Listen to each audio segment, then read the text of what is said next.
এ দেখো বন্ধুরা, আজ রাতের খাবার নিয়ে চলে আসলাম। রাতে কি করেছি দেখো, দেখো তড়কা করেছি।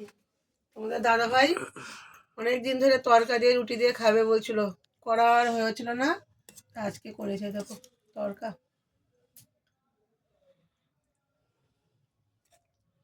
তার মধ্যে আবার দিয়ে এসেছি ভাইরা রয়েছে, ভাইদেরকে দিয়ে এসেছি। ছেলের তুললাম আর তোমার দাদা তুললাম, আমিও খাবো, দাদাকে রুটিটা দিয়ে নি। আর এই দেখো রুটি করেছি, আর এই দেখো গরম গরম গুড়ের মিষ্টি দিয়েছে মা, তিনজনকে তিনটে। এই রাতের খাবার আজকে দারুণ, একদম শীতে কি জমে যাবে তো নাকি? বলো একটু কিছু, কিরে রানি, শীতে কি জমে যাবে? মুখ দিয়ে কথা বল। কি খাচ্ছিস তুমি? কোথাতে কি লুচি? লুচি খাচ্ছিস? ছেলে আবার মার ঘর থেকে লুচি খাচ্ছে নিয়ে, আমিও নিয়ে নিলাম, ছেলেকেও দিয়ে দিলাম।